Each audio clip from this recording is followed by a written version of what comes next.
Hello, ladies and gentlemen, and welcome to my podcast.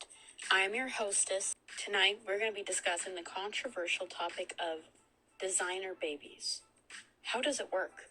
Does the creation of designer babies help or hinder? Is it ethical? What does scientific research reveal about this topic, and what can be surprising about that research? What impact do designer babies have? All these questions and more will be answered, so stay tuned. As someone who has been a lover of biology and genetics since my sophomore year of high school, and someone who has heard of designer babies since my 8th grade year of middle school, I always thought of the topic of designer babies as fascinating. Tonight, I am going to be answering questions about designer babies based on 2 scholarly articles that I have used for my research. The first is called Made to Order Baby: Ethical and Legal Dimensions of Three-Parent Baby in Germline Therapy by Deshpande and Gerper, published in 2021. And the other study is called In Vitro Gametogenesis and the Creation of Designer Babies by Pennings et al., published in 2019. Since I have only about 7 to 10 minutes time frame for this podcast, I want to jump to the questions right away about designer babies. The first question is, what did scientific research reveal about designer babies, and what surprised you about that research? In the article Made to Order Babies: Ethical and Legal Dimensions of a Three-Parent Baby in Germline Therapy, the research revealed that if your baby has a genetic disease due to the mitochondria, you can remove the defective mitochondria from the egg and replace it with a healthy one. That healthy one would be a donor. Only females can pass mitochondria onto their children and not the fathers. MRT may also be used to produce genetically modified female embryos that will pass on the modifications to posterity, altering the genome permanently. What surprised me from this article was that you can actually have 3 parents biologically: the mother giving her nuclear DNA, the father, and the female mitochondria donor. Some people do not like germline therapy because it has controversy and is similar to CRISPR.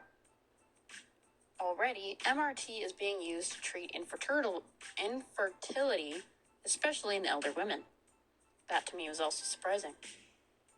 In the article In Vitro Gametogenesis and Creation of Designer Babies, the author reveals that there is a way for parents who are unable to conceive a child naturally can have a child through a scientific process known as IVG, which allows them to have a child with their genetics and for that child to look like their parents.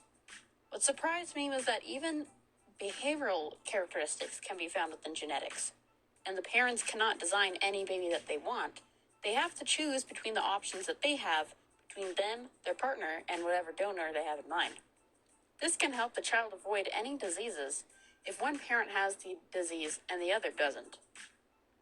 This article also surprisingly spoke of that in the future, lab designer babies will be seen as the expectation, as having a child born the natural way can be frowned upon because you're not making sure that your child is at their best, and you're technically denying your child to be free of any genetic diseases that you may have.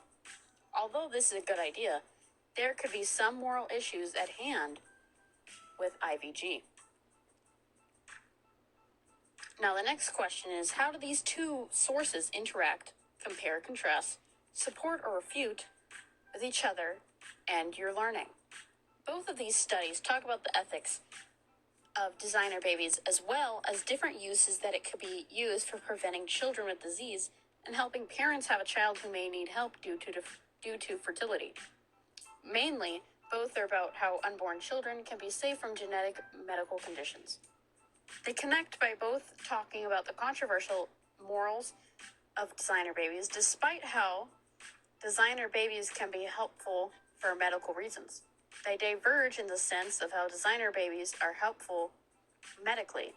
One is about helping couples have children that may have issues having children naturally, and the other is about replacing mitochondria so that the child does not inherit a genetic disease. Both talk about the problem with designer babies and how it could be essentially playing God in a sense. Next question. Were there limitations to these studies? How could that have made a difference in the results? Both articles confirm that either procedure is not completely risk-free. They both have ethical and legal issues. The US FDA does not approve of either procedure, and the slippery slope of germline editing, which might be accumulate in made-to-order babies, cannot guarantee that people will use it for the right reasons, and some may use it so that their child doesn't get a disease, while others may use it to make their child superhuman. The next question, what are the implications of the results of these studies? What impact does it have?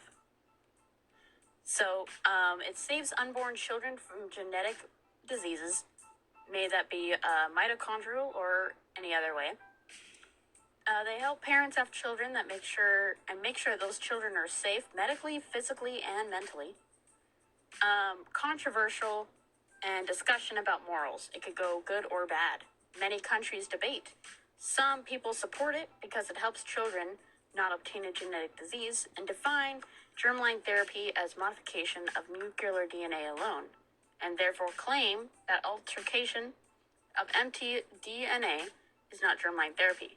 Opponents consider it as playing God, and opponents, on the other hand, argue that such altered mtDNA may undergo additional mutations, which the coming generations will inherit, thereby making MRT a germline therapy. How can further research make a difference for this topic? What would I like to see explored more? Well, since both these articles seem to be pro-designer baby, one with helping the mitochondria and the other one helping parents have children who may have issues, I would like to see an article more towards anti-designer baby, just to gain a better understanding, see what reasoning they would have against it, and just to gain a different perspective overall. This has been my podcast on designer babies. This has been your hostess. Thank you for listening.